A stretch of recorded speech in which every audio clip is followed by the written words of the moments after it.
What's going on, guys? Gorilla right here. Today I'm bringing you a video going over a weapon I probably should have done a review on earlier when the game came out, but I just realized how useful this weapon actually is and how good it is overall. So we're going to take a look at it, and that weapon is the Vision of Confluence. Now this is the scout rifle you get from the Vault of Glass. You can get it on easy or the normal mode or hard mode, and this is a very good scout rifle. I use it a lot. I use it probably one of the out of all of the scout rifles that I have, I use this probably the most. Even though it has 300 attack, it still really holds up with all the new like 331 attacks here. Even though I don't have this upgraded on my other characters, I have a couple 331 attacks, and I still really like the Vision of Confluence. We're gonna go over this weapon into detail. So as you can see, it is a solar damage weapon.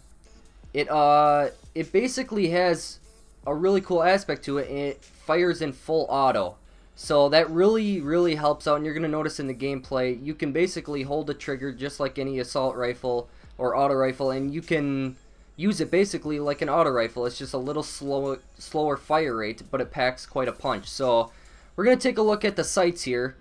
We got red dot OES, agile sight for smooth engagement in close quarters. Then we got sure shot is, or IS, snapshot sight, excellent handling and superb target acquisition.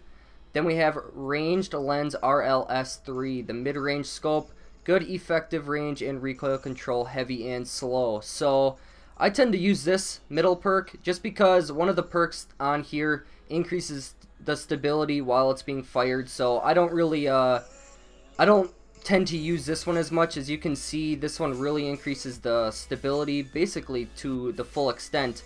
But with this other perk that I'm going to show, it actually increases the stability quite a bit. So I tend to like to increase the reload just a little ways. But those are pretty much up to you, whether you use any of these or which one you use overall. So of course, like I said, the full auto, then we have upgrade damage and the second tier. So the second tier has single point sling, switch weapons faster, and move quicker while aiming. Next we have perfect balance. This weapon has extremely low recoil. As you can see, it increases the stability quite a bit. And there's another perk right here that basically increases the stability even more, so causing damage with this weapon increases its stability. So the stability on this weapon is insane. And having a full auto scout rifle that has really good stability is just very good for picking off enemies far away and for firing at enemies close range. So the last perk in the second tier is the Field Scout, maximum ammo capacity. So a lot of people tend to either switch between these two. Like I said, I like perfect balance just because it basically maxes the stability on this weapon with the other perks that I have equipped. Now the Field Scout upgrades it to 27, so that is quite a jump. So I mean, if you have this weapon, you may be using the Field Scout, and that's totally understandable. So these two are pretty much the ones that you're going to be using. This one not as much. And then we have, like I said, this perk, Zen Moment, causing damage with this weapon increases its stability. So firing and causing damage will increase stability to basically max out the stability for this scout rifle. Then we got the upgrade damage to make it 300 attack, and we have Oracle Disruptor. Obviously all of the weapons for the Vault of Glass has the Oracle Disruptor, and well, not all of them, but most of them have the Oracle Disruptor, meaning that the weapons deal bonus damage to oracles in the Vault of Glass. So this weapon overall, probably one of my favorite weapons that you get from the Vault of Glass. Obviously the Vex Mythoclast, obviously the Fatebringer, those are two really good ones that you can get. But for the scout rifle, I really like this, and I still use it to this day, even though it's only 300 attack. So I'm going to switch it over to some gameplay and show you guys this weapon in action.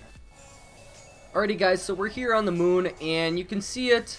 It's got a pretty cool look to it. Doesn't really look much different than a lot of other scout rifles, but obviously you can see the fire rate is pretty slow with the full auto, but I am holding down the trigger fully, and it is firing at a full auto effect. So it is a pretty good, it's got a pretty good fire rate for being a scout rifle and having full auto, I must say. But overall, like I was saying, this weapon's really good. I think that if you have it, it's probably going to be one of your best scout rifles that you use. It's, like I said, probably my favorite out of all the scout rifles I have. Of course, I don't have the Crotus N scout rifle yet, but I heard that it's not the absolute greatest. But overall, I really like this weapon, and I recommend it if you guys have it. So thanks for checking this video out. Give it a thumbs up if you liked it, and also subscribe for more videos like this.